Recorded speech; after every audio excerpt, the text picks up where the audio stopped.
Welcome to our YouTube channel. দীর্ঘ বেশ কিছুদিন পর আবার আমি ইউটিউবে ফিরছি এবং তোমাদের লাইভে ক্লাস রেকর্ডেড ক্লাস শুরু করছি। তো আশা করছি তোমাদের আবারও নতুনভাবে অনেক কিছু শেখাবো। তো সেই মতো SSC GD GK last minute suggestion বলে আমি কিছু ক্লাস নিয়ে আসছি, যেগুলো তোমাদের শেষ মুহূর্তে খুব প্রয়োজন হবে। কারণ তোমরা খুব ভালোভাবে জানো যে এসএসসি জিডি জিকে এমন একটা জায়গা যেখান থেকে তোমরা জিকেতে প্রায় নম্বর তুলতেই পারো না। তো আমি চেষ্টা করছি সেই জায়গা থেকে তোমরা এনি হাউ অ্যাটলিস্ট একটা ভালো নম্বর তোমরা তুলতে পারো এবং প্রত্যেকে যাতে সিলেকশন পাও।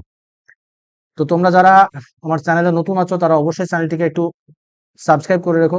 আশা করি তোমাদের ভালো লাগবে। দেখো ক্লাসগুলো প্রত্যেকটা। তো বেশি আর দীর্ঘায়িত করছি না কথা, ক্লাসগুলো প্রত্যেকটা প্রথম থেকে দেখতে থাকো তোমরা। দেখো প্রথম কোশ্চেন আছে, 1 নম্বর যে কোশ্চেনটা আছে, কি বলেছি যে ভারতের ফার্স্ট কোশ্চেন, যে ভারতের সংবিধান প্রণেতা কাকে বলা হয়। এটা ভারতের সংবিধান প্রণেতা কাকে বলা হয় তোমরা আশা করি প্রত্যেকেই জানো। কাকে বলি আমরা? যে ভারতের সংবিধান প্রণেতা বলা হয় জওহরলাল, সরি, সংবিধান প্রণেতা বলেছে এখানে ডক্টর বি আর আম্বেদকর, তাই তো?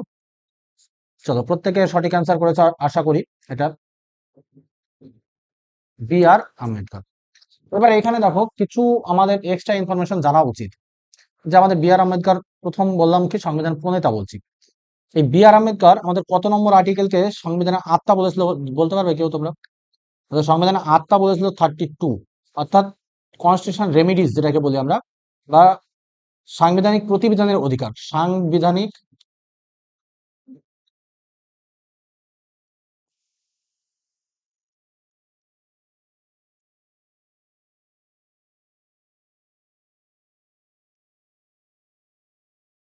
অধিকার।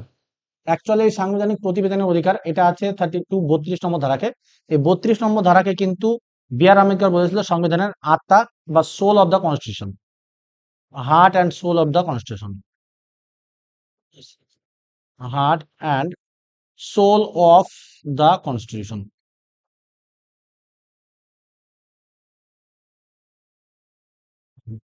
আমি 20টা কোশ্চেন করাবো, 20টার সঙ্গে তোমরা কম করে হলেও 200+ ইনফরমেশন পাবে। মানে এক কথায় লাস্টের দিকে যে যে জায়গাগুলোকে তোমাদের রিভাইজ করা দরকার, আমি সেই মতো রিভাইজ করছি। আচ্ছা, জওহরলাল নেহরু সংবিধানে একটা খুব গুরুত্বপূর্ণ একটা বিষয় নিয়ে এসেছিলেন, সেটা হচ্ছে প্রস্তাবনা। প্রস্তাবনাকে উত্থাপন করেছিলেন ফার্স্ট জওহরলাল নেহরু। এরপরে দেখো আরো কিছু কমিটি যেগুলো পরীক্ষায় আমাদের বারবার আসে, সেই সমস্ত কমিটিগুলো একটু দেখে রাখবো। দেখো ড্রাফটিং কমিটি বা খসড়া কমিটি, সংবিধানের খসড়া কমিটি কাকে বলছি আমরা? বি আর আম্বেদকর। এই খসড়া কমিটি বলতে কি বুঝি? দেখো খসড়া কমিটি বিষয়টা তোমাদের অনেকের ভিতরে কনফিউজ আছো যে খসড়া বলতে কি বুঝি। খসড়া, ধরো তুমি একজন একটা কবিতা লিখবে। তাহলে কবিতা লিখতে গেলে অ্যাট ফার্স্ট তুমি কি করছো? তুমি তোমার ঘরে বসে তোমার নিজের মতো করে 2-4 লাইন লিখছো, লেখার পরে সেটা ভুল হচ্ছে আবার ঠিক করছো, ঠিক করার পরে তুমি একটা নির্দিষ্ট ফাইনালে একটা কমপ্লিট করলে যে আমি এইটা আমার কবিতা লিখবো, বা এইটা আমি যে কোনো একটা পাবলিশিং হাউসে গিয়ে এটা আমি পাবলিশ করবো। তার আগে এই যে তোমার হাতে যেটা থাকছে খসড়া আকারে থাকছে, এটাকে আমরা বলছি খসড়া বা ম্যানাস্ক্রিপ্ট। তাহলে এই খসড়া বা ম্যানাস্ক্রিপ্টটা প্রথম কিন্তু তৈরি করেছিলেন ড্রাফটিং কমিটির, সেটা হচ্ছে ড্রাফট করেছিল যেটা, সেটা হচ্ছে আমাদের ডক্টর বি আর আম্বেদকর। ওকে, এবার দেখো আরো একটা কমিটি, ইউনিয়ন পাওয়ার্স কমিটি, খুব ইম্পর্টেন্ট একটা কমিটি, ইউনিয়ন পাওয়ার্স কমিটি। এটা লিখেছিলেন কে? জওহরলাল নেহরু, কেন্দ্রের ক্ষমতা নির্ধারণের ক্ষেত্রে। ইউনিয়ন কনস্টিটিউশন কমিটি, এটাও লিখেছিল জওহরলাল নেহরু, কেন্দ্রীয় সাংবিধানিক কাঠামো। প্রভিন্সিয়াল কনস্টিটিউশন কমিটি, এই প্রভিন্সিয়ালটা খুব আসে পরীক্ষায়, সর্দার বল্লভভাই প্যাটেল। প্রভিন্সিয়াল হলো প্রাদেশিক কাঠামো। দেখো আমি 2 রকম ল্যাঙ্গুয়েজ এখানে দিয়ে রেখেছি, ইংলিশ এবং বাংলাতে, যাতে তোমাদের কোনো অসুবিধা না হয়। এই প্রত্যেকটা কমিটি থেকে কিন্তু এসএসসি জিডিতে আগের বছর কোশ্চেন এসেছে, ঠিক আছে? তো সেই জন্য এই জায়গাগুলোকে কিন্তু একটু ভালো করে অবশ্যই খেয়াল করবে তোমরা। প্রাদেশিক কাঠামো বলতে ধরো স্টেট, সেই সময় বিভিন্ন রকম স্টেট ছিল, এই স্টেট গুলোকে সবগুলোকে একত্রীকরণ করেছিলেন সর্দার বল্লভভাই প্যাটেল, সর্দার বল্লভভাই প্যাটেল। এই সর্দার বল্লভভাই প্যাটেল বিভিন্ন স্টেটগুলোকে একত্রীকরণ করার জন্য দেখো প্রভিন্সিয়াল কনস্টিটিউশন কমিটি বা প্রাদেশিক কাঠামো নির্ধারণ করেছিল।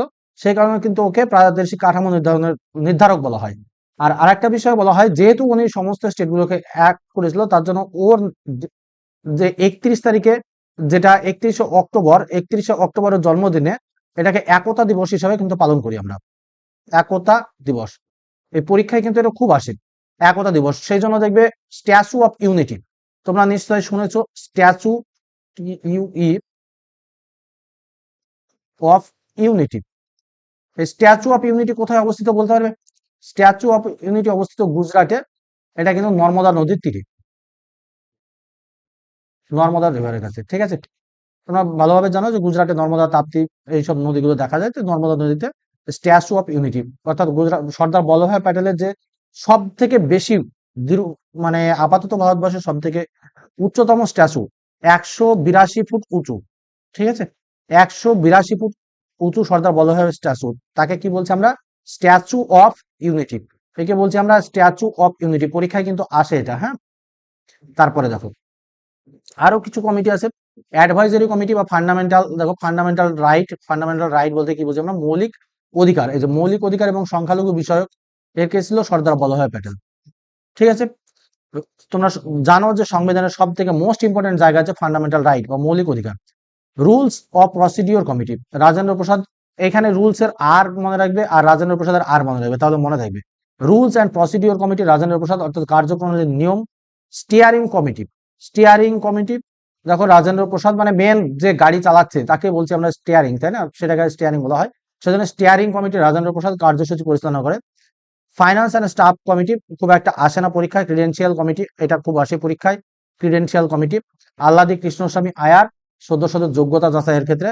হাউস কমিটি পট্টবী সীতারামাইয়া, এটা সদস্যদের আবাসন ব্যবস্থা এবং order of business committee K M Munshi, কাজের ক্রম নির্ধারণ। এবং state committee, state committee Jawaharlal Nehru, দেশীয় রাজ্য বিষয়ক আলোচনা, ঠিক আছে। তো এই হলো আমাদের মোটামুটি এই কটা কমিটি পরীক্ষায় ঘুরে ফিরে আসে। আরো নেক্সট কোশ্চেন আসি আমরা, তাহলে 1 নম্বর কোশ্চেন থেকে আমরা কতগুলো ইনফরমেশন জানলাম একটু দেখে রাখো তোমরা, ঠিক আছে। প্রত্যেকটা ইনফরমেশন দেখো 1 নম্বর কোশ্চেন থেকে আমরা জাস্ট 1 নম্বর কোশ্চেন করলাম একটা, কিন্তু এর সঙ্গে হিউজ ইনফরমেশন আমরা কিন্তু কালেক্ট করলাম এবং প্রত্যেকটা জায়গা থেকে কোশ্চেন ধরে ধরে আসি। চলো নেক্সট আসি, 2 নম্বর কোশ্চেন দেখো, ভারতের প্রথম রাষ্ট্রপতি কে ছিলেন? তোমাদের যদি মানে কোশ্চেন গুলো যদি ফাস্ট মনে হয়ে যায় আমার পড়ানো, তাহলে তোমরা দরকার হলে একটু স্লো করে দেখে নিও, ঠিক আছে। তোমাদের লাস্টের দিকে জিকে যাদের একদমই দুর্বল তাদেরকে আমি জাস্ট বলবো যে আমার এই ক্লাসগুলো কন্টিনিউ করো। যারা জিকে তে নম্বর আসেই না, শুধুমাত্র ক্লাসগুলো কন্টিনিউ করো, আমার গল্পটা শোনো টুকটাক করে। আমি আশা করছি তোমাদের জিকে তে ভালো আমি নম্বর করে দেবো, চেষ্টা করছি, ঠিক আছে। চলো তাহলে ভারতের প্রথম রাষ্ট্রপতি কে ছিলেন? ভারতের প্রথম রাষ্ট্রপতি ছিলেন, দেখো এখানে কিন্তু রাজেন্দ্র প্রসাদ, ফার্স্ট রাষ্ট্রপতি ছিলেন রাজেন্দ্র প্রসাদ। রাজেন্দ্র প্রসাদ সম্পর্কে একটু দেখো, আরো বাকি যেসব রাষ্ট্রপতি ছিল এবং তাদের কার্যকাল, সেই সঙ্গে সেই সমস্ত রাষ্ট্রপতি, যেমন প্রথম কে রাষ্ট্রপতি ছিলেন, প্রথম কে মহিলা রাষ্ট্রপতি ছিলেন, প্রথম কে দার্শনিক রাষ্ট্রপতি ছিলেন, এই সমস্ত বিভিন্ন রকম কোশ্চেন থাকে যেগুলো পরীক্ষায় আসে, সেগুলো একটু আমরা দেখে নেব। দেখো ভারতের প্রথম রাষ্ট্রপতি আমরা পেলাম কি? রাজেন্দ্র প্রসাদ। নেক্সট যেটা আসছে কি? দীর্ঘতম সময়, দেখো রাজেন্দ্র প্রসাদ কিন্তু আবার দীর্ঘতম সময় ছিল দ্বিতীয় টার্মে। এরপরে দেখো সর্দার বল্লভভাই প্যাটেল, এই সরি সর্বপল্লী রাধাকৃষ্ণন ছিলেন 1962 থেকে 1967, দার্শনিক রাষ্ট্রপতি। এর যে দেখো টিচার্স ডে পালন করি আমরা 5ই সেপ্টেম্বর, তার জন্মদিনে, তাই না। তার শিক্ষক দিবস আমরা পালন করি 5ই সেপ্টেম্বরে, সর্বপল্লী রাধাকৃষ্ণনের জন্মদিনে। জাকির হোসেন, দেখো প্রথম মুসলিম রাষ্ট্রপতি এবং তিনি পদে থাকাকালীন কিন্তু মারা যান, জাকির হোসেন। নেক্সট ভিভি গিরি, 1969 থেকে একমাত্র নির্দল প্রার্থী, ইন্ডিপেন্ডেন্ট রাষ্ট্রপতি ছিলেন। তাহলে প্রথম নির্দল প্রার্থী কে ছিলেন, যদি বা প্রথম নির্দল রাষ্ট্রপতি কে ছিলেন পরীক্ষায় আসে, তাহলে কি করবো আমরা? অ্যান্সার নিশ্চয়ই বুঝতে পারছো, তাহলে অ্যান্সার কিন্তু আমাদের হবে ভিভি গিরি, ভেরি গুড। এরপরে দেখো ফখরুদ্দিন আলী আহমেদ, এটা খুব আসে পরীক্ষা, 1975 সালে এমার্জেন্সি ঘোষণার সময় রাষ্ট্রপতি ছিলেন।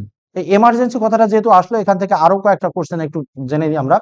1975 সালে এমার্জেন্সি, অনেকের ভিতরে কোশ্চেন আসছে যে হোয়াট ইজ এমার্জেন্সি। এমার্জেন্সি দেখো রাষ্ট্রপতির একটা নির্দিষ্ট ক্ষমতা দেওয়া থাকে।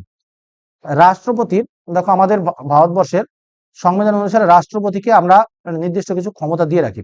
যেমন রাষ্ট্রপতি, ধরো কোনো লোকের ফাঁসি হয়েছে, তার ফাঁসির সাজা মুকুব করতে পারে 72 নম্বর ধারা অনুসারে, তাই না। তাহলে রাষ্ট্রপতি কারোর ফাঁসির সাজা মুকুব করতে পারে কত নম্বর ধারা অনুসারে আমরা জানি?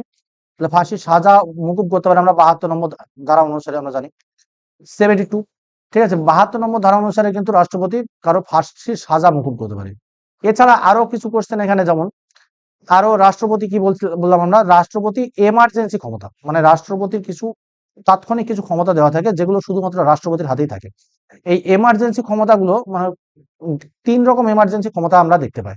এক হচ্ছে 352 নম্বর আর্টিকেল, দুই হচ্ছে 356 নম্বর আর্টিকেল এবং 360 নম্বর আর্টিকেল। 352-তে আমরা দেখতে পাই জাতীয় জরুরি ব্যবস্থা,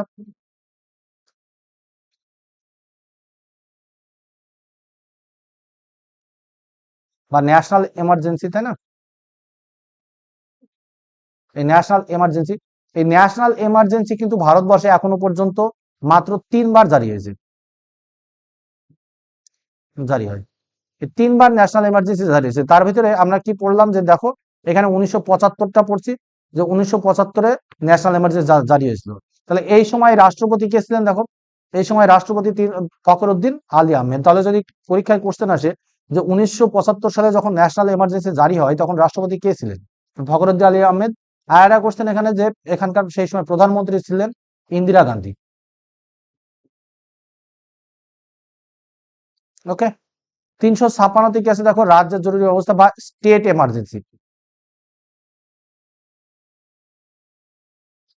এমার্জেন্সি, তোমরা যারা ওয়েস্ট বেঙ্গলে বসবাস করো মাঝে মধ্যেই নিশ্চয়ই শোনো যে এমার্জেন্সি জারি করবো বলে বিরোধী রাজনৈতিক দলগুলো প্রায় মাঝে মধ্যে বলে থাকে যে রাজ্যে জরুরি অবস্থা জারি করে দেবো, রাষ্ট্রপতি শাসন জারি করবে। এই যে রাষ্ট্রপতি শাসন জারি, এটাকে বলছি আমরা 356 নম্বর আর্টিকেলে রাজ্যে রাষ্ট্রপতি শাসন জারি হবে। এটা ম্যাক্সিমাম মানে সব থেকে বেশিবার রাষ্ট্রপতি শাসন জারি হয়েছে কোন রাজ্যে যদি আসে, সেটা হচ্ছে পাঞ্জাব। এখনো পর্যন্ত ভারতের বর্ষে সব থেকে বেশিবার রাষ্ট্রপতি শাসন জারি হয়েছে পাঞ্জাবে। আর 360 যেটাকে বলছি আমরা আর্থিক জরুরি ব্যবস্থা বা ফিনান্সিয়াল এমার্জেন্সি, ফিনান্সিয়াল এমার্জেন্সি। এই ফিনান্সিয়াল এমার্জেন্সি ভারতবর্ষে এখনো পর্যন্ত একবারও জারি হয়নি। ঠিক আছে, তাহলে আমাদের এটা ক্লিয়ার হলো যে আমাদের কোন জায়গাটা আমরা বললাম যে ফখরুদ্দিন আলী আহমেদ 1975 সালে এমার্জেন্সি, এটা নিশ্চয়ই তোমাদের ক্লিয়ার হচ্ছে। নেক্সট যেটা আছে নীলম সঞ্জীব রেড্ডি, তো একমাত্র বিনা প্রতিদ্বন্দ্বিতায় পরীক্ষায় আসে যে বিনা প্রতিদ্বন্দ্বিতায় কে জিতেছিলেন। তাহলে যদি আমাদের বিনা প্রতিদ্বন্দ্বিতায় কে জিতেছিলেন আসে, তাহলে কি করবো আমরা, নিশ্চয়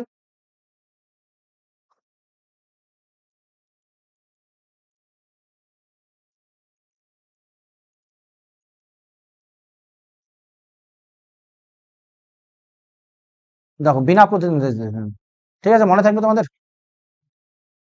তাহলে বিনা প্রতিদ্বন্দ্বিতা যদি আসে যে বিনা প্রতিদ্বন্দ্বিতা একমাত্র রাষ্ট্রপতি কে ছিলেন, তাহলে বিনা প্রতিদ্বন্দ্বিতা আমাদের রাষ্ট্রপতি ছিলেন, আমি একটু কালারটা একটু ঠিক করে দিন, পরীক্ষায় খুব আসে যে কারণে আমি এটাকে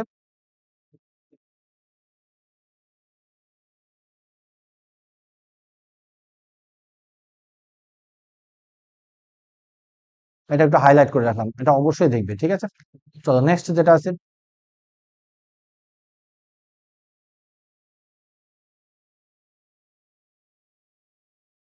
দেখো শঙ্কর দয়াল শর্মা কে ছিলেন মধ্যপ্রদেশের প্রাক্তন মুখ্যমন্ত্রী, আমাদের দরকার নেই এটা।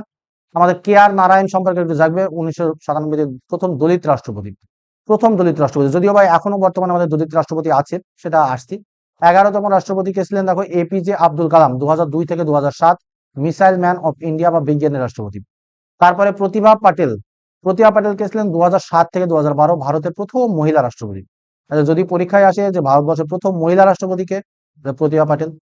প্রণব মুখার্জি, প্রণব মুখার্জি 2012 থেকে 2017 পশ্চিমবঙ্গের প্রথম রাষ্ট্রপতি। দেখেন, পশ্চিমবঙ্গের প্রথম রাষ্ট্রপতিকে, পশ্চিমবঙ্গের বলেছি, এখানে পশ্চিমবঙ্গ সেই সঙ্গে এটা আমাদের হবে বাঙালি, শুধু পশ্চিমবঙ্গ বলাটা ভুল হবে, এটা সব থেকে বেটার হবে যে প্রথম বাঙালি রাষ্ট্রপতি। ভারতবর্ষের প্রথম বাঙালি রাষ্ট্রপতি ছিলেন প্রণব মুখার্জি। রামনাথ কোবিন্দ দেখো দ্বিতীয় দলিত রাষ্ট্রপতি। আর একটা ছিল কে, দ্রৌপদী মুর্মু, দ্রৌপদী মুর্মু প্রথম আদিবাসী মহিলা রাষ্ট্রপতি। বর্তমানে প্রেজেন্ট রয়েছেন দ্রৌপদী মুর্মু। এই আদিবাসী কোন এর, এনা হচ্ছে সাঁওতাল। যদি বলা হয় যে কোন কমিউনিটি থেকে বিলং করে, তাহলে সাঁওতাল কমিউনিটি। এবং এর হোম টাউন বা এর বাড়ি কোথায় যদি আসে, তাহলে হচ্ছে উড়িষ্যা। ঠিক আছে, ইনি হচ্ছে উড়িষ্যা থেকে বিলং করতেন। ওকে, চলো নেক্সট কোশ্চেনে আসি এবার। নেক্সট, ভারত ছাড়ো আন্দোলন, ভারত ছাড়ো আন্দোলন কবে হয়েছিল, 1942 সালে ভারত ছাড়ো আন্দোলন হয়েছিল। ভারত ছাড়ো আন্দোলন 1942 সালে, এখানে গান্ধীজি কে, এই ভারত ছাড়ো আন্দোলনের নেতা কে ছিলেন, মহাত্মা গান্ধী।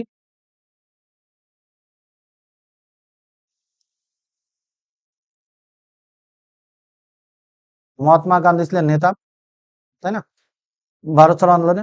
এই ভারত ছাড়ো আন্দোলন মহাত্মা গান্ধী নেতা ছিলেন, এবং সেই সঙ্গে এই মহাত্মা গান্ধী তখন স্লোগান কি ছিল, ডু অর ডাই। এই ভারত ছাড়ো আন্দোলনে কিন্তু তিনি স্লোগান দিয়েছিলেন ডু অর ডাই। এই সময় ভাইসরয় কে ছিলেন, পরীক্ষায় খুব আসে, এই সময় ভাইসরয় ছিলেন লিন লিথগো। লিন লিথগো, ঠিক আছে, পরীক্ষায় কিন্তু খুব আসে, এরকম আমি যদিও বা এখানে দিয়ে রেখেছি। Linlithgow, do or die, Linlithgow. নেতা ছিলেন মহাত্মা গান্ধী। আর স্থান তো মুম্বাই অবশ্যই জানো। আর ডেটটা হচ্ছে 8ই আগস্ট 1942। চলো নেক্সট আসছেন, ভারতের জাতীয় পশু। এই সব কোশ্চেন যদি কেউ না পারে তাদের মানে যে সুইসাইড করা উচিত, তাই না? ভারতবর্ষের জাতীয় পশু কি তাহলে? তাহলে ভারতবর্ষের জাতীয় পশু হচ্ছে বাঘ। আরো কিছু জাতীয় জিনিসগুলো একটু জেনে নিই। দেখো, জাতীয় পশু বাঘ। জাতীয় পাখি কি আছে আমাদের? জাতীয় পাখি ময়ূর। জাতীয় জলজ প্রাণী গঙ্গা ডলফিন। জাতীয় ফুল পদ্ম। জাতীয় বৃক্ষ বটগাছ, এন্ড জাতীয় খেলা হচ্ছে হকি। ঠিক আছে, চলো নেক্সট। সাতপুরা পর্বতমালা, পরীক্ষায় খুব আসে। সাতপুরা পর্বতমালা কোন রাজ্যে অবস্থিত? সাতপুরা পর্বতমালা অবস্থিত কিন্তু মধ্যপ্রদেশে। আচ্ছা, এই সাতপুরা পর্বতমালাকে আমরা বলি মানে স্তূপ পর্বত। স্তূপ পর্বত বা স্তূপা মাউন্টেন বলা হয়। স্তূপ পর্বত আমি ধরে নিলাম স্তূপ পর্বত। স্তূপ পর্বত কাকে বলি? ধরো একটা মানে সমতল জায়গা, হঠাৎ করে দুই সাইড সমতল জায়গার, এরকম দুই সাইড হঠাৎ করে বসে গেল, বসে গিয়ে দেখা যাচ্ছে দুই দিকে দুটো নদী তৈরি হয়ে গেল, ঠিক আছে, এবং মাঝে যে জায়গাটা এটা একটা পর্বত আকার ধারণ করলো। মাঝে উঁচু যে জায়গাটা পর্বত আকার ধারণ করলো এটাকে বলি আমরা স্তূপ পর্বত। ঠিক আছে, এটাকে বলি আমরা স্তূপ পর্বত। আর এই যে দুই দিকে যে বসে গিয়ে যেগুলো তৈরি হচ্ছে এগুলোকে বলছি আমরা গ্রস্ত উপত্যকা। ঠিক আছে, তাহলে এগুলোকে কি বলবো আমরা? গ্রস্ত উপত্যকা। এগুলোকে বলবো আমরা গ্রস্ত উপত্যকা। ওকে, তাহলে এইগুলোকে আমরা বলছি গ্রস্ত উপত্যকা, আর এই দুই সাইডে এগুলোকে গ্রস্ত উপত্যকা, মাঝেরটাকে বলছি আমরা স্তূপ পর্বত। তাহলে সাতপুরা হচ্ছে একটা স্তূপ পর্বত। এবং এই যে এই গ্রস্ত উপত্যকার ভিতর দিয়ে আমাদের দুটো নদী প্রবাহিত হয়েছে। একদিকে কিন্তু আমাদের দেখতে পাই, সরি, একদিকে দেখতে পাই আমরা নর্মদা, অ্যান্ড আদার সাইড আমরা দেখতে পাই তাপ্তি। বুঝতে পেরেছো? তাহলে যদি বলা হয় যে সাতপুরা পর্বত কোন দুটো নদীর মধ্যে অবস্থিত, তাহলে নর্মদা এবং তাপ্তি নদীর মধ্যে অবস্থিত হচ্ছে সাতপুরা পর্বত। ঠিক আছে, চলো এবার মধ্যপ্রদেশে আরো কয়েকটা মাউন্টেন যেগুলো খুব গুরুত্বপূর্ণ। সাতপুরা রেঞ্জ, বিন্ধ্য পর্বত জানো যে ভারতের একদম মাঝ বরাবর বিন্ধ্য পর্বত বয়ে গেছে, এবং বিন্ধ্য পর্বত ভারতের অ্যাকচুয়ালি উত্তর দক্ষিণ দুটো ভাগে ভারতকে ভাগ করেছে বিন্ধ্য পর্বত। ময়কাল রেঞ্জ, ঠিক আছে, এটাও মধ্যপ্রদেশ অবস্থিত। নর্মদা নদী, আমাদের মধ্যপ্রদেশে আরো কয়েকটা ইম্পর্টেন্ট নদী অবস্থিত, যেমন নর্মদা, তাপ্তি, চম্বল। আচ্ছা, চম্বল নদী সব থেকে একটা ইম্পর্টেন্ট জায়গা, যেটাকে বলি আমরা ব্যাডল্যান্ড। ব্যাডল্যান্ড বা মানে ভারতবর্ষের সব থেকে বেশি ব্যাডল্যান্ড কোন উপত্যকায় দেখতে পাই, কোন নদীর উপত্যকায় দেখতে পাই, তাহলে বলবো আমরা চম্বল নদী উপত্যকায়। ঠিক আছে, মাথায় থাকবে বেতোয়া, বেতোয়া নদী আর সোন নদী। ঠিক আছে, এই নর্মদা নদীতে আমরা মানে বললাম যে গ্রস্ত উপত্যকার ভিতর দিয়ে নর্মদা নদীতে ধোঁয়াধার নামে একটা জলপ্রপাত দেখতে পাই। ধোঁয়াধার জলপ্রপাত খুব ইম্পর্টেন্ট একটা জলপ্রপাত, পরীক্ষায় বারবার আসে। ধোঁয়াধার জলপ্রপাত, যদি বলা হয় নর্মদা নদীর উপর একটা ধোঁয়াধার জলপ্রপাত। ঠিক আছে, চলো তারপরে নেক্সট, ভারতের জাতীয় সঙ্গীত কে রচনা করেন? ভারতের জাতীয় সঙ্গীত কে রচনা করেছিলেন? রবীন্দ্রনাথ ঠাকুর। জাতীয় সঙ্গীত আমরা জানি রবীন্দ্রনাথ ঠাকুর। এবার রবীন্দ্রনাথ ঠাকুর এটা কিন্তু আমাদের যখন রচনা করে, সালটা দেখো, জনগণ মন জাতীয় সঙ্গীত আমাদের রবীন্দ্রনাথ ঠাকুর রচনা করেছিলেন। প্রথম গাওয়া হয় 27শে ডিসেম্বর 1911। এই 1911 এটা হচ্ছে কংগ্রেসের একটা সেশন ছিল। জানো যে কংগ্রেসের সেশন বলে কি, কংগ্রেস প্রতি বছর একটা করে সভা বসতো। কংগ্রেস গঠন হয়েছিল কত? 1985-তে, তাই না? তো এই 1985 সালের পর থেকে 1985, 1986, 1987, 1988, এইভাবে প্রতি বছর বছর কিন্তু আমাদের সভা বসতো। তো এই 1985 সালে প্রথম সভা বসেছিল মুম্বাই, তাই তো, গোকুল দাস তেজপাল সংস্কৃত কলেজে প্রথম সভা বসে।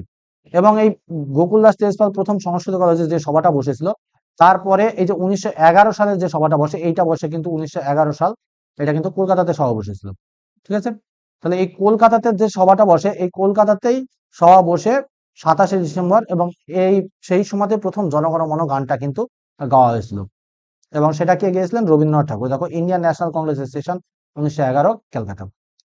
বোঝা গেল? চলো আর একটা জিনিস এখানে জেনে নাও, ন্যাশনাল স্লোগান।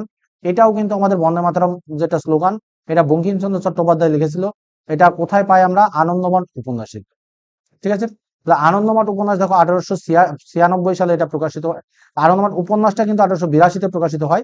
আর এই গানটা প্রথম গাওয়া হয়েছিল ইন্ডিয়ান ন্যাশনাল কংগ্রেস 1896 সালের অধিবেশনে।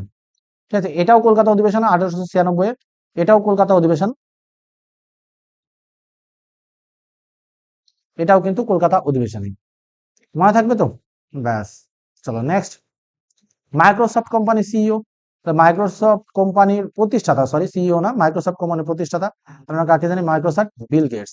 আচ্ছা, এলন মাস্কের কোম্পানি কি আছে? স্টারলিংক। আর কি আছে আরেকটা? টেসলা।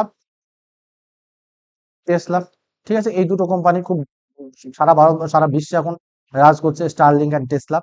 আর মার্ক জুকারবার্গের, তোমরা যার সবার ভক্ত মার্ক জুকারবার্গ, মার্ক জুকারবার্গের কি আছে? ফেসবুক, তাই না? চলো নেক্সট। আচ্ছা, স্টিভ জবস হচ্ছে অ্যাপেলের প্রতিষ্ঠাতা, স্টিভ জবস অ্যাপেল। ইন্টারপোলের সদর দপ্তর, তাহলে ইন্টারপোলের সদর দপ্তর কোথায় অবস্থিত দেখো? এটা কিন্তু ফ্রান্সের লিওন অবস্থিত, এটা ফ্রান্স, ফ্রান্সের লিওনে অবস্থিত এর সদর দপ্তর। ইন্টারপোল কবে প্রতিষ্ঠিত হয়েছিল? খুব পরীক্ষায় আসে। ইন্টারপোলের কাজ কি দেখো? ইন্টারপোলের কাজ হচ্ছে এরকম সারা বিশ্বে তো বিভিন্ন কান্ট্রি রয়েছে, ধরো একটা কান্ট্রি একটা কান্ট্রি এরকম সব সারা বিশ্বে কান্ট্রি রয়েছে। এবার দেখো আমাদের যেমন স্টেট আছে না, ছোট ছোট এরকম স্টেট আছে আমাদের একটা এই দেশ। এবার আমাদের প্রায় বর্তমানে কি 28টা অঙ্গরাজ্য এবং তার সঙ্গে 8টা ইউনিয়ন টেরিটরি রয়েছে। তাহলে 28 এবং 8, এই যে টোটালটাকে আমরা একসাথে কি বলছি? ভারতবর্ষ বা ইন্ডিয়া। তাহলে এই টোটালটাকে পরিচালনা করার জন্য আমাদের একটা পুলিশি ব্যবস্থা রয়েছে, বা আমরা সেন্ট্রাল স্বরাষ্ট্র দপ্তর বা সেন্ট্রাল প্রতিরক্ষা দপ্তর রয়েছে। সেরকমই সারা বিশ্বে আমাদের কান্ট্রি একটা, যেমন এরকম সারা বিশ্বে কিছু সারা বিশ্বে কান্ট্রি রয়েছে। সমস্ত দেশগুলোর মানে থেকে পুলিশি ব্যবস্থা নিয়ে এই ইন্টারপোল গঠন করা হয়েছে, মানে সারা বিশ্বের পুলিশি ব্যবস্থাকে এরা কন্ট্রোল করে, ইন্টারপোল। ঠিক আছে, মানে সারা বিশ্বে যেখানে বিভিন্ন রকম ক্রাইম হোক বা যা কিছু হোক, এই ইন্টারপোল সেগুলোকে দেখে। তো এটা, এর হেডকোয়ার্টার হচ্ছে ফ্রান্সের লিওনে। এটা প্রতিষ্ঠিত হয়েছিল দেখো 1923 সালে প্রতিষ্ঠা হয়। এর সম্পর্কে ডিটেলস দেওয়া আছে, বর্তমানে কটা 195টা কান্ট্রি রয়েছে। ঠিক আছে, মোটামুটি এর সম্পর্কে। আর যাদের বিরুদ্ধে ধরো কোনো একজন আসামির বিরুদ্ধে অপরাধ, কোন একজন অপরাধ করছে এবং সেই অপরাধের বিরুদ্ধে ধরো সাপোজ আমরা যেমন বলছি ওয়ারেন্ট বের করে, তো এরকম যখন ওয়ারেন্ট বের করে, তো ইন্টারপোলের কাজ হচ্ছে কি তার বিরুদ্ধে রেড নোটিশ জারি করবে। ঠিক আছে, তাদের বিরুদ্ধে রেড নোটিশ জারি করা বা ওয়ারেন্ট বের করা। ওকে, তো এটা একটু দেখে রাখবে। একটু তোমরা যারা, আমি পিডিএফটা হোয়াটসঅ্যাপ গ্রুপে শেয়ার করে রাখবো, ওখান থেকে নিয়ে তোমরা পড়ে নেবে। ভারতের বৃহত্তম রাজ্য, ভারতের বৃহত্তম রাজ্য আয়তনের দিক থেকে কোনটা? তাহলে আমরা এখানে দেখো ভারতের বৃহত্তম রাজ্য, আমার এই এই উপরে তোমার সেন্সাসের উপরে একটা ক্লাস করা আছে, দেখবে তোমরা। হ্যাঁ, ওভারঅল একটা সেন্সাসের উপর টোটাল ক্লাস করা আছে, ওর বাইরে কোনো কোশ্চেন আসবে না। যদিও বা ওটা আমি আবার তোমাদের এই এসএসসির এই এতে যেটা আমি নতুন প্লে লিস্ট বানালাম এসএসসি জিডি, এই প্লে লিস্টে আমি অ্যাড করে দেবো ওটা। ঠিক আছে, ওর বাইরে কোনো কোশ্চেন আসার সম্ভাবনাই নেই। এসএসসি জিডি আমি যে প্লে লিস্টটা বানিয়ে দেবো, সেই প্লে লিস্টটা জাস্ট তোমরা একটু খেয়াল করবে। এখানে প্রচুর আমি মানে খুব ইম্পর্টেন্ট জায়গাগুলোকে আমি অ্যাড করবো। তাহলে এখানে দেখো কি আছে, বৃহত্তম রাজ্য কোনটা? বৃহত্তম রাজ্য কিন্তু আমাদের এখানে দেখতে পাচ্ছি যে আয়তনের দিক থেকে যখনই বলবে তখন কিন্তু আমাদের রাজস্থান। এবার আয়তনের ভিত্তিতে তাহলে এরিয়া ওয়াইজ আরো কিছু আমরা দু রকম ভাবে দেখি, একটা এরিয়া ওয়াইজ এবং পপুলেশন ওয়াইজ, তাই তো, মানে জনসংখ্যার ভিত্তিতে। তাহলে এরিয়া ওয়াইজ সব থেকে বড় রাজ্য কোনটা দেখো? সব থেকে বড় রাজ্য রাজস্থান। এরিয়া ওয়াইজ সব থেকে ছোট রাজ্য গোয়া, এবং সবচেয়ে বড় কেন্দ্রশাসিত অঞ্চল কি আছে? লাদাখ। এবং সবচেয়ে ছোট কেন্দ্রশাসিত অঞ্চল কিন্তু লাক্ষাদ্বীপ। ওকে, তাহলে এগুলো টোটালটা আশা করি জানা হয়ে গেল। সবচেয়ে বড় রাজ্য রাজস্থান, সবচেয়ে ছোট রাজ্য গোয়া, এবং সবচেয়ে বড় কেন্দ্রশাসিত অঞ্চল লাদাখ, আর সবচেয়ে ছোট কেন্দ্রশাসিত অঞ্চল হচ্ছে লাক্ষাদ্বীপ। চলো তারপরে নেক্সট দেখি, জনসংখ্যার ভিত্তিতে বা পপুলেশন ওয়াইজ। জনসংখ্যার বিচারে উত্তরপ্রদেশ ভারতের সবচেয়ে জনবহুল রাজ্য এবং সিকিম সবচেয়ে কম জনবহুল রাজ্য। তাহলে দেখো সবচেয়ে বড় রাজ্য হচ্ছে উত্তরপ্রদেশ, আনুমানিক 24 কোটি লোক বসবাস করে, মানে জনসংখ্যার দিক থেকে। আচ্ছা, জনসংখ্যার দিক থেকে সব থেকে বড় রাজ্য যদি বলি উত্তরপ্রদেশ, আমরা জানো এখানে যে প্রায় 80টি আমাদের এমপি রয়েছে, মানে মেম্বার অফ পার্লামেন্ট রয়েছে, সব থেকে বেশি সংখ্যক। তারপরে সব থেকে ছোট রাজ্য সিকিম, 7 লক্ষের কাছাকাছি মানুষ বাস করে, এবং সবথেকে বড় কেন্দ্রশাসিত অঞ্চল দিল্লি, সবচেয়ে ছোট কেন্দ্রশাসিত অঞ্চল লাক্ষাদ্বীপ। ঠিক আছে, তাহলে কেন্দ্রশাসিত অঞ্চল এবং এর সবগুলো এখানে ক্লিয়ার করা থাকছে। আশা করি তোমরা, তোমাদের এই জায়গাগুলো সম্পূর্ণ ক্লিয়ার হবে। ইসরো প্রতিষ্ঠিত দেখো, ইসরো কবে প্রতিষ্ঠা হয়? ইসরো কিন্তু 1969 সালে প্রতিষ্ঠিত হয়। এবার ইসরো সম্পর্কে আরো কিছু ইনফরমেশন জেনে নেবো। এর ফুল ফর্ম কি? Indian space research organisation. পরীক্ষায় খুব আসে বারবার যে Indian space research organisation, ISRO ভারতের মহাকাশ গবেষণা সংস্থা। এর প্রতিষ্ঠা 1969 সালের 15ই আগস্ট। সদর দপ্তর কোথায়? বেঙ্গালুরু। পরীক্ষায় খুব আসে ইসরোর সদর দপ্তর কোথায়? বেঙ্গালুরু, কর্ণাটক অবস্থিত। আর প্রতিষ্ঠা থেকে বিক্রম সারাভাই, তাকে ভারতীয় মহাকাশ কর্মসূচির জনক বলা হয় তার জন্য। ঠিক আছে। আর চেয়ারম্যান হচ্ছে ডক্টর ভি নারায়ণ। বর্তমান চেয়ারম্যান ডক্টর ভি নারায়ণ। অবশ্যই মনে রাখবে যে বর্তমান চেয়ারম্যানকে ইসরোর। আমি দেখবে একটা কারেন্ট অ্যাফেয়ার্সে তোমাদের যে পিডিএফটা শেয়ার করে রেখেছি কারেন্ট অ্যাফেয়ার্সের, যেটা টোটাল দিয়ে রেখেছি, ওখানে দেখবে এই বর্তমান চেয়ারম্যান সম্পর্কে বা কে রিসেন্টলি কে চেয়ারম্যান ছিল বা বিভিন্ন যে সমস্ত সংগঠনগুলো আছে সেগুলো আমি দিয়ে রেখেছি। ওটা আমি ক্লাস আরেকবার করিয়ে দেবো তোমাদের। দেখো, গুরুত্বপূর্ণ অর্জন ও মিশন। প্রথম উপগ্রহ 1975 সালে আর্যভট্ট মহাকাশে পাঠানো হয় প্রথম। ঠিক আছে। তো প্রথম কৃত্রিম উপগ্রহ এই ইসরো পাঠিয়েছিল। প্রথম কৃত্রিম উপগ্রহ, দেখো, প্রথম কৃত্রিম উপগ্রহ আর্যভট্টকে মহাকাশে কে পাঠিয়েছিল? যদি বলি তাহলে আর্যভট্টকে মহাকাশে পাঠিয়েছিল কিন্তু আমাদের আর্যভট্টকে মহাকাশে 1975 সালে পাঠিয়েছিল ইসরো। চন্দ্রযান মিশন পাঠিয়েছে, চন্দ্রযান 3 সাকসেসফুলি হয়েছে। মঙ্গলযান 2014 সালে পাঠিয়েছে। আদিত্য L1 সূর্যে, দেখো, সূর্যের বায়ুমণ্ডল গবেষণার জন্য পাঠানো হয়েছিল, সেটাও সাকসেসফুল। আর তারপরে 2026 সালে নতুন যেটা যেতে চলেছে সেটা হচ্ছে মহাকাশে মানুষ পাঠানোর জন্য ইসরোই পাঠাবে, সেটা হচ্ছে হিউম্যান স্পেস ফ্লাইট প্রোগ্রাম। ঠিক আছে। চলো তারপরে, ভারতের জাতীয় খেলা কোনটি? দেখো, ভারতের জাতীয় খেলা, এটা একদম সহজ কোশ্চেন, এটা ছেড়ে দিলাম আমি এখান থেকে। চলো নেক্সট কোশ্চেন আসি। গঙ্গা নদীর উৎপত্তি স্থল। পরীক্ষায় খুব আসে। শুধু উৎপত্তি স্থল না, গঙ্গা নদী থেকে কোশ্চেন আসবেই, কারণ গঙ্গা আমাদের সব থেকে বৃহত্তম নদী এবং গঙ্গা ভারতবর্ষের এত বড় নদী যে গঙ্গা থেকে, মানে আমাদের মেইনলি হচ্ছে গঙ্গা থেকে কোশ্চেন, গঙ্গার উৎপত্তি হোক বা গঙ্গার উপনদী হোক বা গঙ্গার তীরে অবস্থিত শহর হোক, আসেই। এবার যেগুলো আসে আমি সেগুলোই আপাতত আলোচনা করছি। দেখো, গঙ্গা কোথা থেকে উৎপত্তি হয়েছে? গঙ্গোত্রী হিমবাহ থেকে উৎপন্ন হয়েছে। এরপরে দেখো মানে কিছু জিনিস, যে গঙ্গোত্রী হিমবাহ গোমুখ গুহা থেকে উৎপত্তি হয়েছে। যদি ভাগীরথী নামে যাত্রা শুরু করে, তার মানে গঙ্গা যেখানে উৎপত্তি হচ্ছে সেখানে ভাগীরথী নামে। আবার আমাদের মুর্শিদাবাদের কাছে কিন্তু, যেখানে তোমাদের মুর্শিদাবাদ যারা বসবাস করছো তাদের এই মুর্শিদাবাদের কাছে কিন্তু এসে আবার ভাগীরথী নাম নিয়েছে। তাহলে গঙ্গা নদীর নাম কিন্তু প্রথম অবস্থায় যখন তৈরি হচ্ছে তখন ভাগীরথীতে ছিল। দেবপ্রয়াগে ভাগীরথী এবং অলকানন্দা নদীর মিলন ঘটে।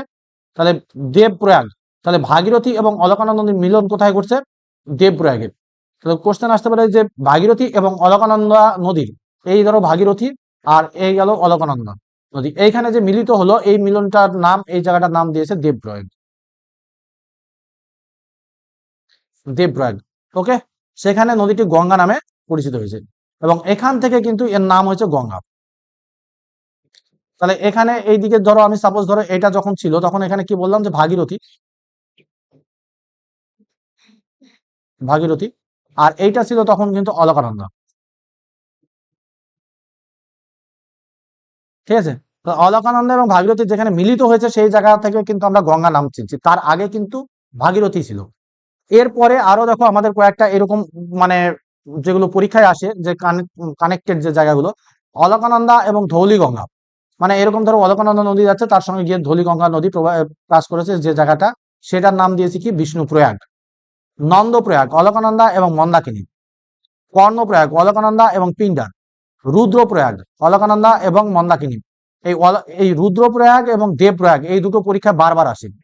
অলকানন্দা এবং রুদ্রপ্রয়াগ এবং দেবপ্রয়াগ সব থেকে পরীক্ষা বারবার আসে।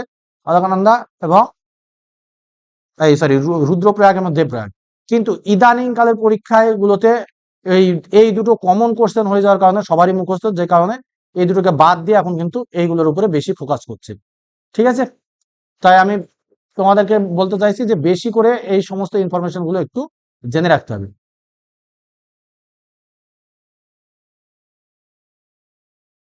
চলো তারপরে আসি। দেখো, গঙ্গা উত্তরাখণ্ড, উত্তরপ্রদেশ, বিহার। তাহলে আমরা কোন কোন রাজ্যের ভেতরে দেখতে পাচ্ছি? উত্তরাখণ্ড, উত্তরপ্রদেশ, বিহার এবং পশ্চিমবঙ্গ। তাহলে গঙ্গাকে আমরা মোটামুটি 4টে স্টেটের ভিতরে দেখতে পাচ্ছি। কটা স্টেটের ভিতরে দেখতে পাচ্ছি যদি আসে? তাহলে 4 স্টেট। স্টেট কিন্তু আমাদের 4টে। 4টে স্টেটের মধ্যে গঙ্গা প্রবাহিত হচ্ছে এবং তাছাড়া বাংলাদেশে প্রবাহিত হয়েছে। বাংলাদেশের নাম কি হয়েছে? বাংলাদেশে যদি বলা হয় যে বাংলাদেশে গঙ্গা নদীর নাম কি? পদ্মা। শেষ পর্যন্ত এটি বঙ্গোপসাগরে মিলিত হয়েছে। দৈর্ঘ্য কত দেখো, দৈর্ঘ্য বলছে 2525 কিমি, তাহলে গঙ্গার দৈর্ঘ্য 2525। ভাগীরথের ভারতের দীর্ঘতম নদী। তীরবর্তী প্রধান শহর ঋষিকেশ, হরিদ্বার, কানপুর, প্রয়াগরাজ। এক কথায় মানে যতগুলো হিন্দু তীর্থস্থানগুলো বা হিন্দু যেসব মানে তোমার এগুলো আছে, সবগুলোই দেখবে গঙ্গা নদীর তীরে অবস্থিত প্রায়, ম্যাক্সিমাম বারাণসী, পাটনা, কলকাতা। ঠিক আছে, এরপর দেখো গঙ্গা নদীর উপনদী বা ট্রাইবুটারিজ। ট্রাইবুটারিজ কি কি আছে, বাম তীরের উপনদী কি কি আছে লেফট ব্যাংকে, রামগঙ্গা, গোমতী, ঘরঘরা, গন্ডক, কোশি। পরীক্ষায় বারবার আসে কিন্তু, কোশিকে বিহারের দুঃখ বলা হয়। বিহারের দুঃখ কোন নদীকে বলা হয়, কোশিকে। আর ডান তীরের উপনদী কি আছে, যমুনা। তোমাদের এখানে কোশ্চেন এইভাবে দিতে পারে যে, ধরো তোমাদের দিয়ে দিল যে নিম্নের কোনটি ডান তীরের বাম তীরের নদী নয়, নিম্নের কোনটি বাম তীরের,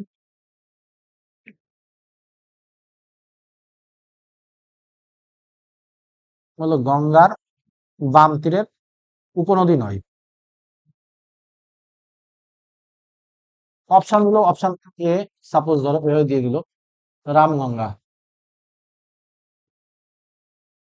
অপশন বি ঘরঘরা,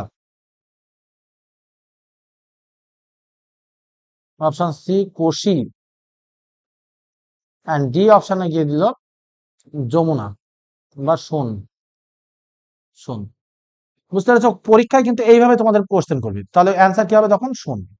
ঠিক আছে, তাহলে আমরা মেন ডান তীরের দুটো উপনদী আমরা খুব ভালোভাবে জানবো, গঙ্গার বৃহত্তম উপনদী যমুনা, আর ডান তীরের এই যমুনা এবং সোন এই দুটোই কিন্তু আমাদের ডান তীরের। আর একটা আছে দেখো দামোদর।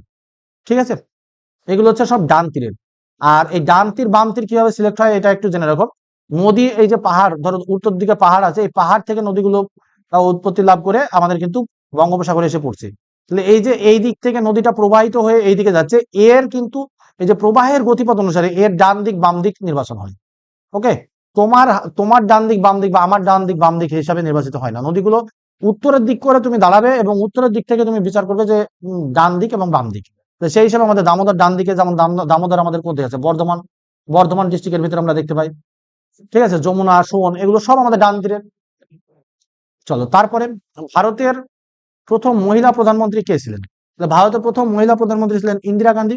ওই মোটামুটি 1966 থেকে মেবি ছিল, তাসখান চুক্তির পরে। তাসখান চুক্তিতে এ যখন মারা যায়, শাস্ত্রী, শাস্ত্রী যে যখন মারা যায় তারপরে ইনি প্রধানমন্ত্রী হন। চলো তারপরে ইউএনও প্রতিষ্ঠিত হয় কবে? দেখো ইউএনও থেকে কোশ্চেন থাকেই এসএসসি জিডিতে। তাহলে ইউএনও প্রতিষ্ঠিত হয়েছে 1945 সালে। ইউএনও থেকে কি কি টাইপের কোশ্চেন থাকে দেখো, UNO full form United Nation Organisation বা সম্মিলিত জাতিপুঞ্জ, হলো বিশ্বের বৃহত্তম আন্তর্জাতিক,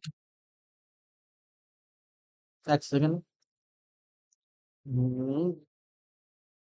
বিশ্বের বৃহত্তম আন্তর্জাতিক সংস্থা যা বিশ্ব শান্তি নিরাপত্তা রক্ষার লক্ষ্যে কাজ করে।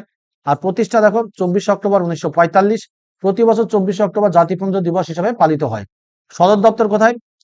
এর সদর দপ্তর তখন নিউ ইয়র্ক সিটি। 24 অক্টোবর আমরা তাহলে ইউএনও দিবস বা জাতিপুঞ্জ দিবস কবে পালন করি আমরা? 24 অক্টোবর। আর 31 অক্টোবর আমরা কি বললাম? 31 অক্টোবর একতা দিবস।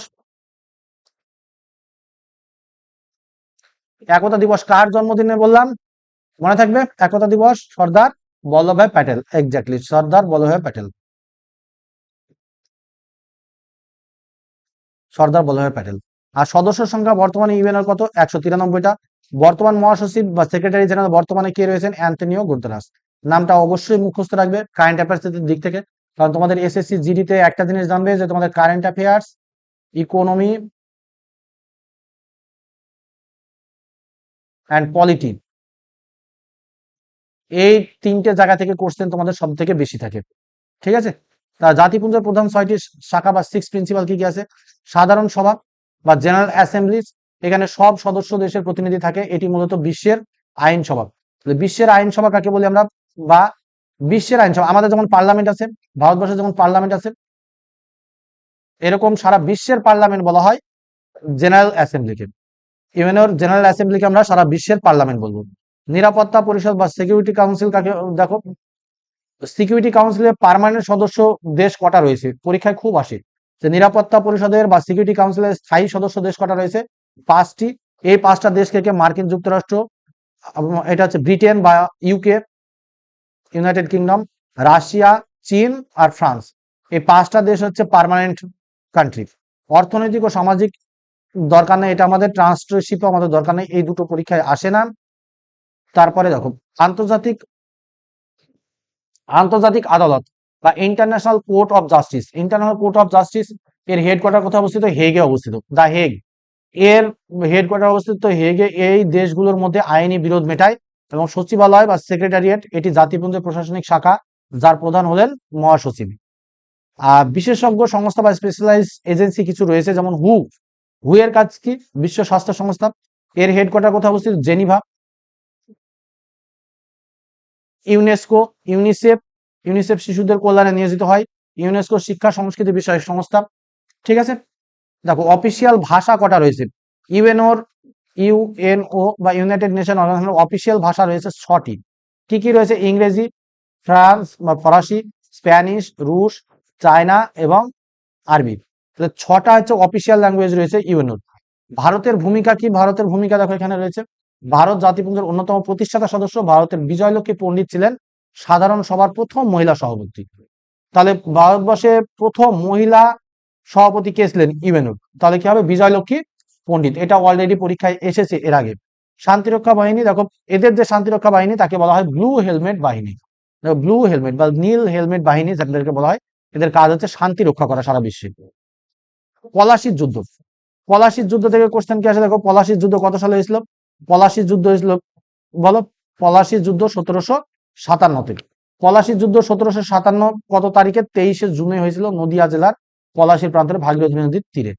নবাব কে ছিল সিরাজউদ্দৌলা বনাম ব্রিটিশ ইস্ট ইন্ডিয়া কোম্পানির মধ্যে। এটা আমরা যারা ওয়েস্ট বেঙ্গল থেকে বিলং করো সবাই জানো যে মির্জাপুরের এতে মানে মির্জাপুর নাম অনুসারে, যে আমরা এখন যারা কেউ যদি বেইমানি করে তাকে কি বলি? মির্জাপুর। তো ওই রকম মির্জাপুর বেইমানি করেছিল বলে সিরাজউদ্দৌলা সেই সময় পরাজিত হয়েছিলেন এবং ওদের কিন্তু রবার্ট ক্লাইভ জিতেছিলেন, তাই তো? পরাজয় ঘটে এবং ব্রিটিশদের তার ফলে জয় হয়। কিন্তু ফাইনালি যদি বলি যে আমরা মানে ব্রিটিশের ভিত পুরোপুরি ভাবে মানে হয় শক্তপোক্ত হয়, সেটা হচ্ছে 1764 সালে বক্সারের যুদ্ধের ফলে। পলাশির যুদ্ধে কিন্তু অতটা শক্তপোক্ত হয় না, কিন্তু 1764-তে বক্সারের যুদ্ধে হয়। এবার যুদ্ধের কারণ সমূহ সম্পর্কে একটু দেওয়া আছে, এটা দেখে নিও। দুর্গ নির্মাণ, কৃষ্ণদাসকে আশ্রয় দেওয়া, অন্ধকূপ হত্যা খুব আসে পরীক্ষায়, ব্ল্যাক হোল ট্র্যাজেডি। হ্যাঁ, একটি ছোট ঘরে 146 জনকে আটকে রেখে মৃত্যু হয় সেই জন্য। তারপরে ফিসকাল ডেফিসিট। ফিসকাল ডেফিসিট বলতে কি বোঝায়? ফিসকাল ডেফিসিট আয় বেশি ব্যয় কম, ব্যয় বেশি আয় কম, রপ্তানি বেশি আমদানি কম, নাকি কর বেশি ব্যয় কম? ফিসকাল ডেফিসিট বলতে বলা হয় আয় বেশি ব্যয় কম নাকি ব্যয় বেশি আয় কম। ফিসকাল ডেফিসিট হচ্ছে ব্যয় বেশি আয় কম। যখন ধরো একটা দেশে আমরা ট্যাক্স কালেক্ট করছি, আমাদের দেশে ধরো আমরা ট্যাক্স কালেক্ট করলাম 100 টাকা, সাপোজ। আমরা খরচ করছি, ধরো আমরা ইনফ্রাস্ট্রাকচারে খরচ করছি, রাস্তা তৈরি করতে আমরা সাপোজ ধরো খরচ করছি, বা এক্সপেন্স করলাম ধরো সাপোজ আমরা 110 টাকা। এই যে 10 টাকা এক্সট্রা আমরা খরচ করলাম, তাহলে এই 10 টাকা যে খরচ, যেটা মানে আমাদের ঘাটতি দেখা দিল বা রাজস্ব ঘাটতি, এটাকে বলছি আমরা রাজস্ব ঘাটতি। তাহলে এই যে রাজস্ব ঘাটতি, এই ঘাটতিটাকেই আমরা বলছি ফিসকাল ডেফিসিট। ওকে, মাথা থাকবে ফিসকাল ডেফিসিট বা রাজস্ব ঘাটতি কাকে বলি। চলো তারপরে নীতি আয়োগ। নীতি আয়োগ কবে প্রতিষ্ঠিত হয়েছিল? তাহলে নীতি আয়োগ আমাদের 2015 সালে প্রতিষ্ঠিত ছিল। আমাদের 5th ইয়ার প্ল্যান, 5th ইয়ার প্ল্যানকে রিমুভ করে আমাদের কি তৈরি হয়েছে? নীতি আয়োগ।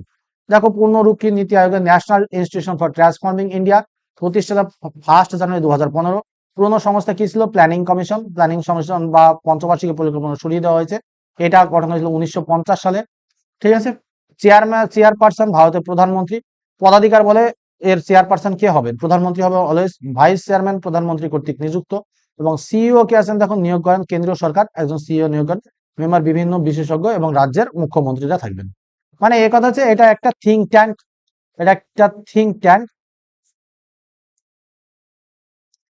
Tank organisation. এর কাজ হচ্ছে সারা বিশ্বের ভারতবর্ষের জন্য ভালো মন্দ বিচার করা এর কাজ। ঠিক আছে। চন্দ্রযান 1 কোন সংস্থা উৎক্ষেপণ করেন? চন্দ্রযান 1 জানো না, ইসরো উৎক্ষেপণ করেছিল। ঠিক আছে। এই নাসা একটা আমেরিকান সংস্থা। এটা ইনফ্লেশন বলতে কি বোঝায়? ইনফ্লেশন বলতে কি বোঝায়? দেখো ইনফ্লেশন খুব একটা মারাত্মক জিনিস। ইনফ্লেশন হচ্ছে মূল্য হ্রাস হওয়া, মূল্য স্থির থাকা নাকি মূল্য বৃদ্ধি হওয়া। তাহলে ইনফ্লেশন হচ্ছে মূল্য বৃদ্ধি পাওয়া। এটা হচ্ছে ইনফ্লেশন। ইনফ্লেশন ব্যাপারটা কি দেখো, বাজারে তুমি একটা পেন কিনছো, সাপোজ ধরো পেন কিনছো 10 টাকায়, হঠাৎ করে মানুষজনের হাতে এত পরিমাণে টাকা বেড়ে গেল যে সেই পেনটাই তুমি তখন মানে তোমার হাতে টাকা ছিল না, কিন্তু টাকা এত পরিমাণে পাবলিকের হাতে হয়ে যাবে যে এই পেনটাই 10 টাকার পেনটাই দেখা যাচ্ছে 100 টাকায় কিনছে, তাও পাবলিকে কোনো কিছু মনে করছে না, এবং 100 টাকা দিতেও রাজি আছে। তার ফলে কি হয়, যারা ফিক্সড স্যালারিজ, অর্থাৎ যাদের ফিক্সড ইনকাম, তাদের ক্ষেত্রে কারোর মায়না দেখা যাচ্ছে 20,000 টাকা পার মান্থ সাপোজ। এই যাদের এই 20,000 টাকা পার মান্থ ফিক্সড স্যালারি, তাদের ক্ষেত্রে গিয়ে কিন্তু এই সমস্যাগুলো সব থেকে বেশি তারা ফেস করবে ইনফ্লেশনের ক্ষেত্রে। ওই জন্য ইনফ্লেশন একটা ইকোনমিক খুব একটা খতরনাক জিনিস। মানে ইনফ্লেশনকে কোনোভাবেই কোনো সরকার বাড়তে দেয় না। ইনফ্লেশন যে কোনো বা দ্রব্যমূল্য বৃদ্ধি কোনোভাবেই হতে দেয় না, চেষ্টা করে দ্রব্যমূল্য নিয়ন্ত্রণে রাখার, মানে মানুষের ইনকামের সাথে সাথে যাতে দ্রব্যমূল্য বৃদ্ধি পায় সেই রকম ভাবে ঠিক রাখার। ওকে, তাহলে ইনফ্লেশন কি বলবো, যে কোনো হঠাৎ করে দ্রব্যমূল্য বৃদ্ধি পেয়ে যাওয়াটাকে বলা হয় ইনফ্লেশন। ইনফ্লেশনের ঠিক অপোজিট হচ্ছে ডিফ্লেশন। ডিফ্লেশন যখন কোনো দেশে প্রচুর খারাপ পরিস্থিতি চলে আসছে, তখন দ্রব্যমূল্য হঠাৎ করে কমিয়ে দিয়েও দেখা যাচ্ছে বিক্রি হচ্ছে না, তখন সেটাকে বলি আমরা ডিফ্লেশন সিচুয়েশন। আর একটা থাকে যেটাকে সিচুয়েশন, সেটা হচ্ছে স্ট্যাগফ্লেশন। স্ট্যাগফ্লেশনটাও শুনে রাখো, স্ট্যাগফ্লেশন।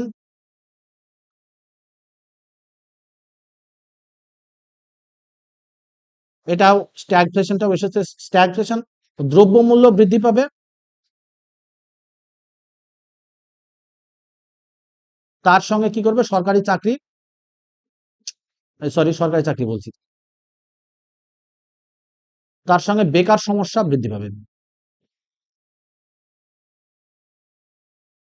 যখন দ্রব্যমূল্য বৃদ্ধি এবং বেকার সমস্যা বৃদ্ধি, এই দুটোই একসঙ্গে ঘটবে, তখন ঘটবে যেটাকে, সেটা হচ্ছে স্ট্যাগফ্লেশন।